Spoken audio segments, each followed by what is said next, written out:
বিভিন্ন দাবি আদায়ের জন্য আমরণ অনশন কর্মসূচি পালন জায়েজ আছে কি? এই প্রশ্নের সুস্পষ্ট জবাব যে না ভাই, এভাবে আমরণ বা এই অনশন করা, নিজেকে কষ্ট দিয়ে নিজেকে অভুক্ত রাখার কোন কর্মসূচি পালন করা ইসলামের দৃষ্টিতে বৈধ নয়। এমন কোন কর্মসূচি পালন করা যাবে না যার কারণে শরীরের ক্ষতি হয়, ইবাদতে বিঘ্ন ঘটে অথবা নিজের জীবন বিপন্ন হওয়ার আশঙ্কা রয়েছে। আল্লাহ পাক রব্বুল আলামিন কোরআনে পাকের মধ্যে স্পষ্টভাবে নিষেধ করেছেন, লা তুলকু বিআইদিকুম ইলা তাহলুকা, তোমরা স্বেচ্ছায় নিজেদেরকে ধ্বংসের মুখে ঠেলে দিও না। কাজেই নিজে স্বেচ্ছায় মৃত্যুকে বরণ করার জন্য অনশন করার কোনো সুযোগ ইসলাম ধর্মের মধ্যে নেই। অনশন পর্যন্ত যেতে হয়েছে এবং এখান থেকে যদি কোনো দুর্ঘটনা ঘটে, আল্লাহ না করুন, তাহলে এর জন্য অবশ্যই সম্পূর্ণ দায় সরকারের উপর বর্তাবে এবং দেশের একজন রেসপন্সিবল পার্সন হিসেবে এবং দায়িত্বশীল বিরোধী দল হিসেবে আমি মনে করি আমরাও এর দায় এড়াতে পারবো না। এই জন্য আমি ব্যক্তিগতভাবে এটার জন্য চিন্তিত।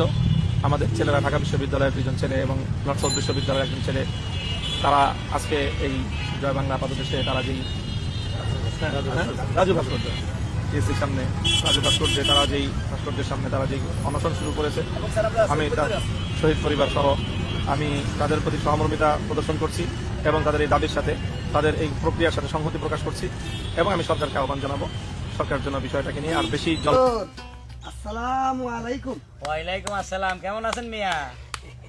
আলহামদুলিল্লাহ।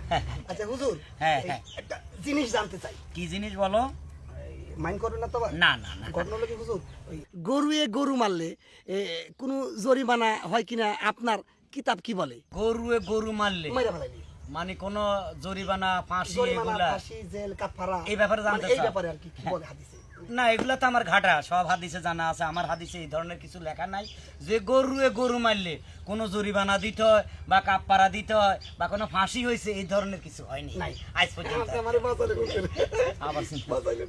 আচ্ছা হুজুর, তাহলে আপনি শিওর যে গরু মাইরা ফেলালে কোনো কাফারা, জরিমানা, জেল, টাকা পয়সা কোনো কিছু লাগে না? এরে বেটা কাটার করছে, আমি এনে বসে মানুষের উপকার করতাম, তোরা এত হাদিস দিতাম, তোরা একবারে কই হেটাও বুক জিনিস, এটাও বুক জিনিস, এটাও বোবা এটাও বোবা, দোনোটা বোবা, একটার একটা গুতাই মারছে। এতে কোনো জরিমানাও দিতে হয় না, জেলও খাইতে হয় না, কোনো কিচ্ছু নাই। আর হাদিসে তো নাই, কারো হাদিসে আছে কিনা এটাও আমার সন্দেহ হয়। আমাকে একটা পেশাল করছ যা, তো আমি মানুষের উপকার করতেছি, মানুষ আমি যাই। হ্যাঁ বল। একটা কথা বলছি, আবার কি? মাইন্ড করেন না। বল। ওই পুকুর পাড়ে কি ওই গাই গরুটা কি আপনার? পুকুর পাড়ে গাই গরু হওয়া আমি বান্ধিয়েছি কিসে? হুজুর, ওই আমার বলদরা দড়ি ছিঁড়ে আপনার গাই গরুটারে গুতা মেরে স্পট ডেট করে দিছে। স্পট ডেট বাংলা কক? স্পট ডেট মানে এক গুতায় মেরে আলাইছে। এক গুতা মারিয়ে লাইছে? হারামজাদায় আমার গরু মারিয়াই আমার জিজ্ঞায় খাড়ার মধ্যে একটা হাদিস বানাইতে হইব। ও হুজুর, কিছু কইলেন না, আমি এখন যাই হুজুর।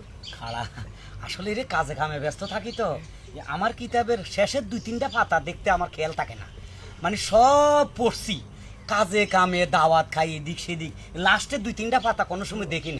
এই বাড়ির দাওয়াত, ওই বাড়ির দাওয়াত, মানুষের উপকার করি, পানি পড়া দিই, এগুলা খেয়াল থাকে না।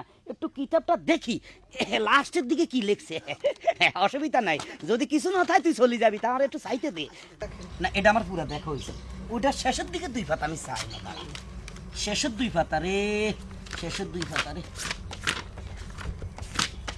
শেষের 2 পাতা রে, শেষের 2 পাতা পাইছি। কি পাইছেন?